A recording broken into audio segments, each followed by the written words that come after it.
somebody got in my ear and said, you don't believe the market is reacting necessarily to what he said as much as maybe what they don't believe.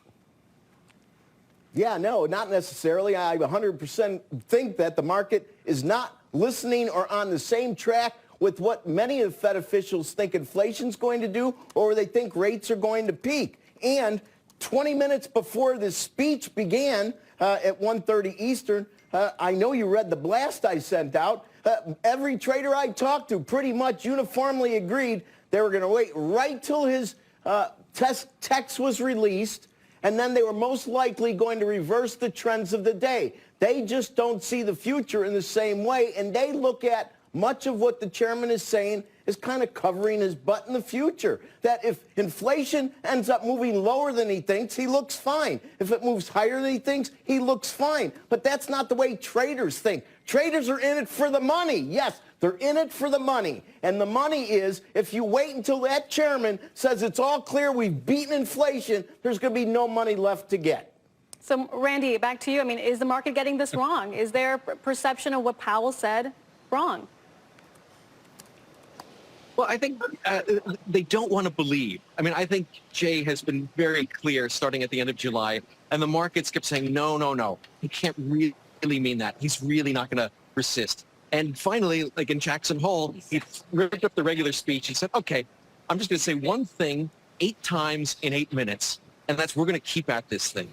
And the markets are still not really fully willing to accept that. And so I think they're getting closer, and I think the markets now think that the Fed will get it to around 5%, and I do think that the Fed's likely to end between 5 and 5.50, but hold there for a while. And I don't think they understand that the Fed really does have to see the labor market crack.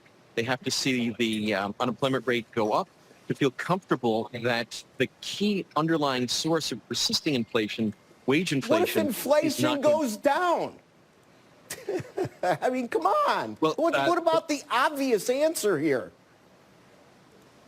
Well, then the Fed does less, right, Rick? And then we can bring rates down. Steve?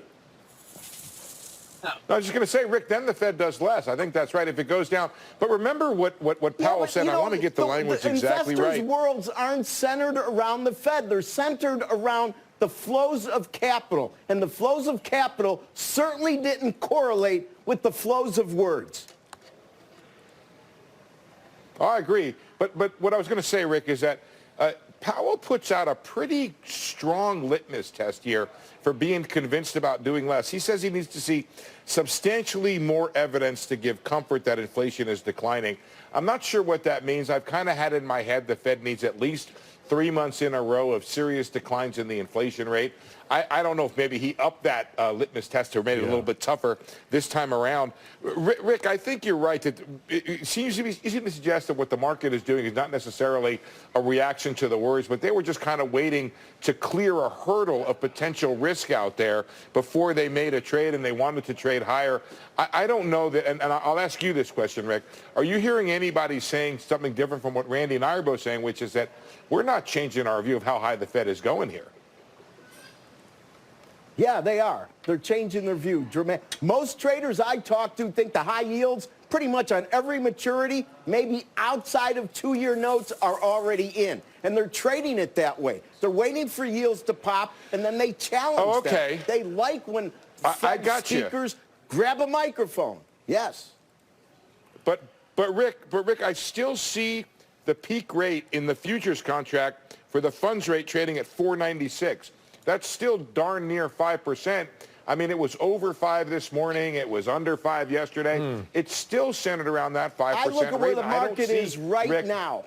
Where the market is right now is all that really matters, because the markets that you and I are looking at that paint that picture down the road, okay, they're like my watch. My watch right now says 20 to 2 Chicago time. In an hour, it's not going to say that anymore. And it doesn't mean it's wrong now. Hey.